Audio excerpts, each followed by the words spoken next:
Papa, Mama, I need money. A lot of money. There's a business I want to start in the city. We don't have money for such things. What kind of business is this? It doesn't matter what kind of business it is. Just sell the land and give me the money.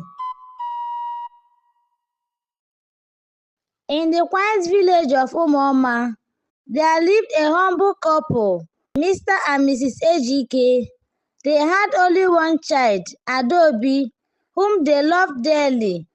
Adobe was beautiful, with growing brown skin and long thick hair, but her beauty was not matched by her character.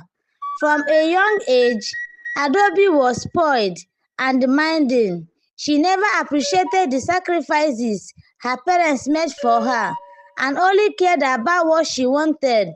Her parents were farmers. They owned a small piece of land, which was their only source of income. With it, they grew yams, cassava, and vegetables to feed themselves and sell at the markets. Life was hard, but they managed to send Adobe to school, hoping she would grow up to help them in the future. But Adobe had other plans. She hated the village and despised the simple life her parents led. Every day, she would complain about how poor they were. Adobe would shout. Her parents would gently remind her that they were doing their best. Why are we so backward? Look at me. I deserve better. I want to live in the city, wear fine clothes and drive cars. Adobe, we are trying. One day, you will make us proud and lift us out of this hardship. Oh my God, you are just useless. Other people's parents build houses and buy cars, but look at you. All you do is dig in the dirty. I don't even know why I came to you people. I hate you people with all my life. Her father would say, but Adobe never listened. Instead, she insulted them. Her mother's heart would break each time Adobe said such things.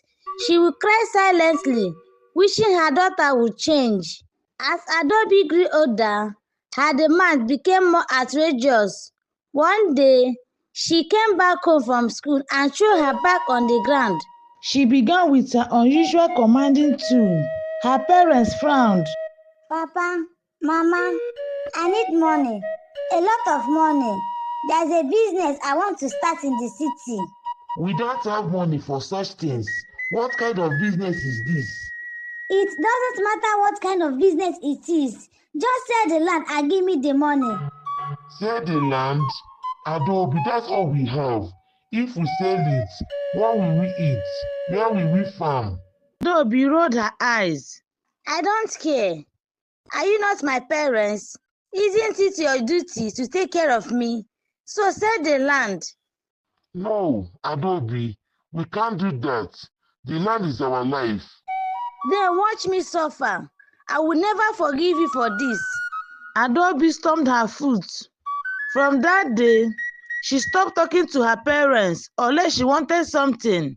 She became even more disrespectful, mocking them in front of neighbors and refusing to help them with chores. One evening, Adobe overheard her parents talking. They were discussing how to save money for the future. Her father said, We will keep this land, no matter how hard things get. It is only our inheritance for Adobe. but she hates us now. Do you think she will ever understand? One day she will. Her father signed. Adobe clenched her fist. So they don't want to sell the land. She thought, I will show them. The next morning, Adobe pretended to be cheerful. Papa, Mama, she said sweetly, I am sorry for how I have been misbehaving. I want us to start afresh. She said sweetly. Her parents were overjoyed. Thank God. Her mother said, our daughter is changing. Adobe smiled wickedly. She had no intention of changing. Instead, she began plotting how to get rid of them. One day, Adobe invited her parents to help her with a special project on the farm. She told them she wanted to dig a large pit for storing yams. "We need the yams to stay fresh," she said innocently. Her parents, happy that Adaobi was showing interest in farming, agreed. For hours, they dug the pit where Adaobi pretended to help. When the pit was deep enough, she suddenly pushed them in. "Ah, Adaobi, what are you doing?" her mother screamed. Her father tried to climb out, but Adaobi threw dirty on them. "Stay there. You are of no use to me," she shouted. Her parents begged and cried, but Adaobi's heart was as cold as stone. She buried them alive, covering the pit with soil until their voices were silenced. Adaobi sold the land and moved to the city.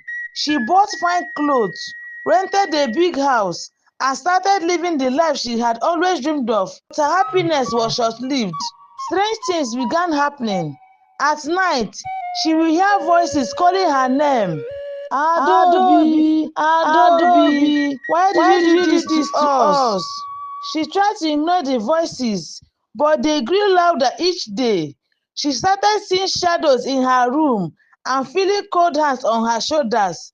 Adaobi became paranoid and stopped going out. Her neighbors noticed her strange behavior and began avoiding her. Soon, Adaobi lost everything. She couldn't sleep, eat, or even think straight. One day, she ran back to the village screaming for help.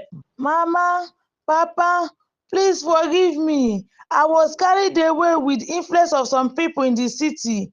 Please have mercy on me. Papa, Mama, I am your only child. Please forgive me. Please forgive me." But the villagers who had discovered the buried pit turned their backs on her. "You are cursed, Adaobi," they said. "You will never find peace." Adaobi started to behave strangely. Suddenly, she got mad. The end. Adaobi's story spread far and wide, serving as a warning to others. Children were told to respect their parents and value their sacrifices. The villagers said, "No matter how poor your parents are, they love you more than anyone else." Greed and disrespect can only lead to destruction. Adaobi spent the rest of her life in the loneliness and regret, haunted by the voices of the parents she betrayed. Final words: love your parents and treat them with kindness. They may not be perfect, but their love is pure. Greed and selfishness will never lead to true happiness. The end. Thank you guys for watching my story, and please come back for more interesting stories. I love you.